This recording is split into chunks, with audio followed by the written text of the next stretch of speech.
如果说一乡镇一名产，那林内的名产就在林内火车站正对面的永光饼行。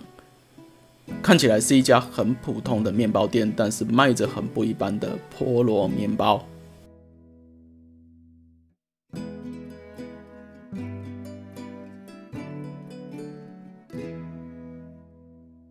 永光饼行王的梗就是现在大家很爱的把食物放大，这么大一个菠萝面包，一个要价130元，大小差不多是3个普通的菠萝面包大。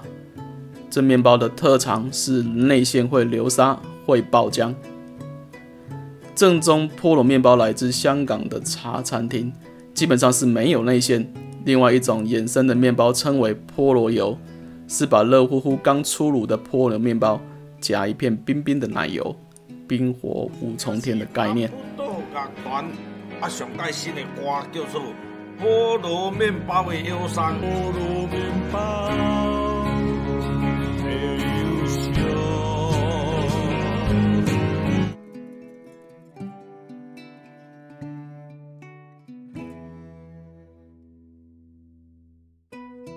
菠萝面包的外皮是一种酥皮皲裂，因为长相有一点像和凤梨同科的菠萝，所以被称为菠萝面包。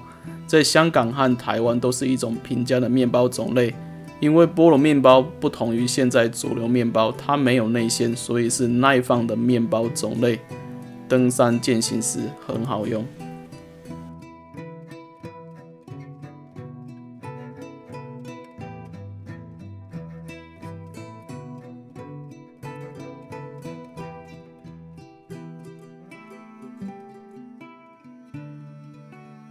吃这么巨大的巧克力菠萝面包要有一点心理准备。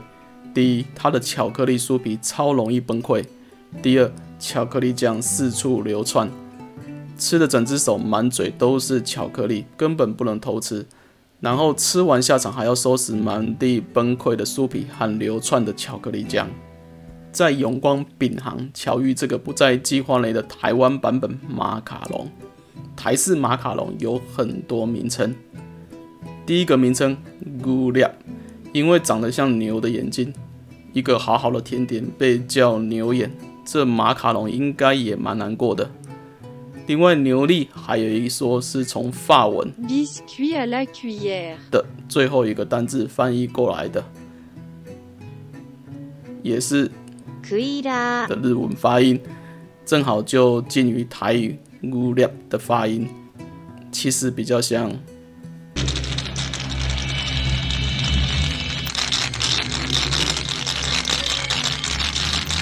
可以啦。第二个名称也有人叫 Horenga， 源自于 Lady Finger， 是从手指饼干 Lady Fingers 来的。台式马卡龙的做法完全来自手指饼干。